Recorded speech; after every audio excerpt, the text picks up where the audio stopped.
Welcome to the Ergo2go podcast, brought to you by the Back School and Ability on Demand. I'm your host, Matt Jeffs. We bring you interesting people from the world of ergonomics, on-site injury prevention, health, safety, well-being, and a whole lot more. Don't forget to subscribe below and click on the little bell in the upper right-hand corner to get the latest on the fields of ergonomics, health and safety, risk management, human resources, and healthcare right here on the Ergo2go podcast. We have back as our guest the Director of Education at the Back School, Dr. Bob Niklewicz, and we've been talking about some interesting things and overlapping in the world. So Bob, welcome back to the Ergo2go podcast. Good to see you again. Thanks, Matt. It's good to have you, and we were talking a little bit about your past and history and how you were able to work into different fields and basically bring physical therapy out of the clinic and into the quote-unquote real world, if I can use that term. And there was you had a little bit of a background seeing something in the world of groceries. Could we go into that a little bit, the grocery store, and how this is an illustrative example?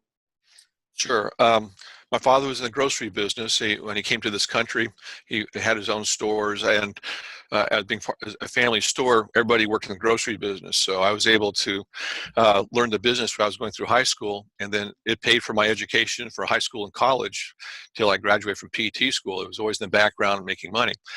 And as a physical therapist, I would look back at the job I used to do and compare to what we do currently in the groceries in any store you go into. Is that if anybody remembers back when you used to bring your shopping cart up to the checkout stand, and you roll the cart in, and the grocery clerk would pick the stuff out of the basket, ring it up on the register, put it on the counter. When they're finished, they would bag it up.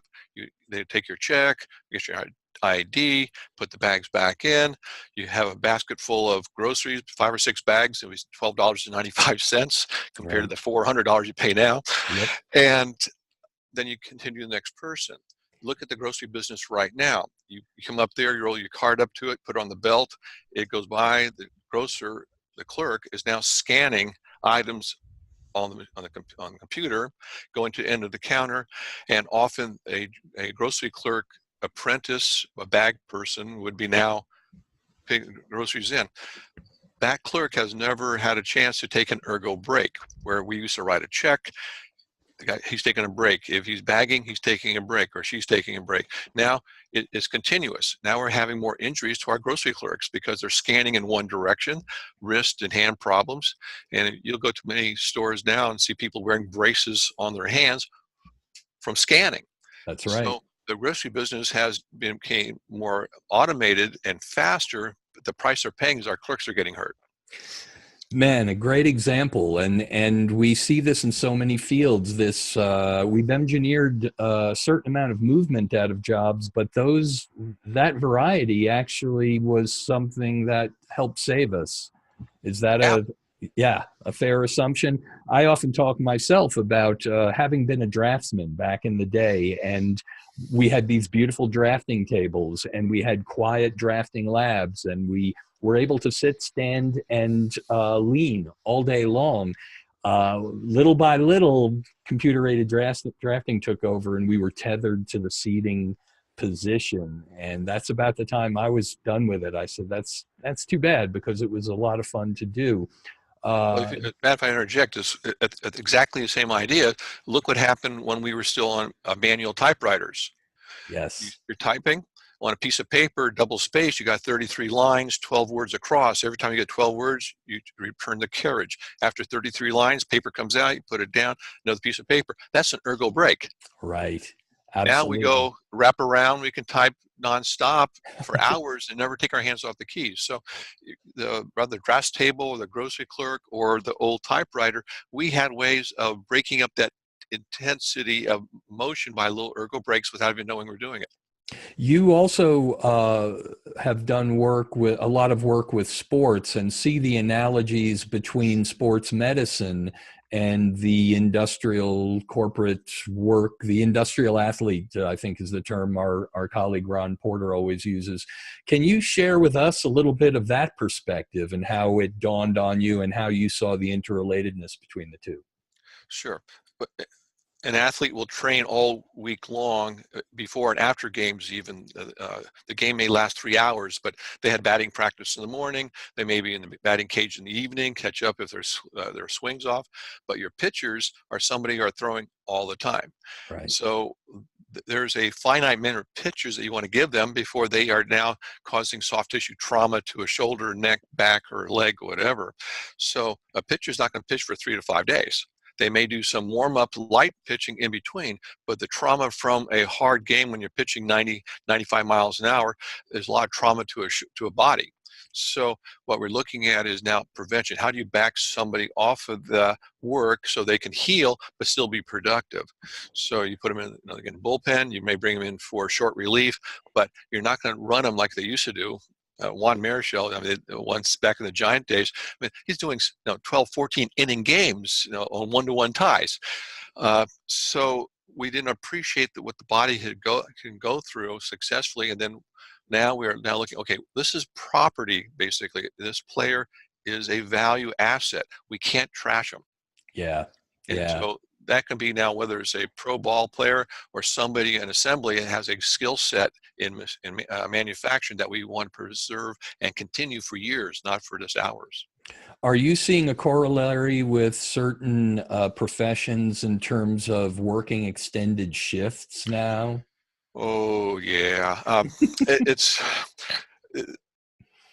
when you looking from the corporate side of it, you have your labor, which is your largest cost factor in any job. Right. And when there's downtime, that's not productive. So many companies have gone from an 8-hour day to a 10 or 12 because they're open for 10 or 12 hours. So if you have one person doing the whole shift, they don't have a break. They can monitor and control the exposure of that person's and saving cost. Nursing being one example where they go 10 or 12-hour days, so you can have 3 shifts in a day rather than having 4. And it's a cost saving to the company or the hospital. But at what cost? Efficiency, fatigue, all those things happen when a person has gone beyond their physiological and mental fatigue limits. So yeah, that is a problem, I think, but what the companies are looking for is cost savings. So it's a balancing act. When I was back to the grocery business, if you were asked to work overtime, if you were a checker for 8 hours, they said we need some overtime. They put you back in the warehouse, moving freight or stacking shelves or facing the store to get you away from that repetitive task. So the grocers got it, but some companies don't. They keep people at a keyboard, a patient's bedside for hours at what cost? Not only what cost to the employee, but what cost to the client or patient. Again, Precisely. you mentioned, I'm so glad you did, the mental fatigue, because we're talking medical errors here. Well, you betcha. And nursing has, I remember that nurses have life expectancy professionally. 50% of them get hurt every year. A third of them never come back to work. So you have to change every 3 or 4 years. We have to replace all the nurses in the system because of injuries, mental and physical. Yeah. So there's got to be a better way to protect people. Most definitely, and that's some of the things we want to get into on this podcast, and do this on an ongoing basis. I know we'll be talking more in our next segment about some things to come, but you're bridging these worlds with your diverse background, all the way back to orthopedic physician's assistants and working with grocers and working with the broader world. You're bringing to us a way to see the big picture. Is that a fair analogy? I never really thought about it that way. I know that worked for me. Yeah. Everybody has unique situations, whether you're working out in the county or in a rural area versus urban. There's situations where you can make your own lemonade, Right. depending on what's thrown to you. And the concept for a PT and hopefully for ergonomists is that what can we do to extend the life of a person at their job? You live to do your work is the wrong way of doing it. All Yeah. right, you work to have a good life, and if you can, and the pain does not stop when you leave the door of the factory. It goes home with you, and that affects your family and your friends, your hobbies. So prevention and having quality of life, quality of work, is what we all strive for.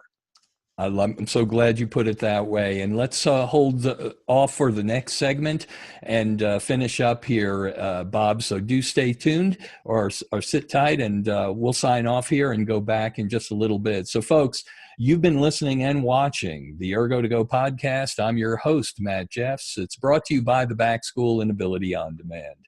We bring you interesting people like Dr. Bob Niklewicz from the world of ergonomics, on-site injury prevention, health, safety, well-being, and a whole lot more.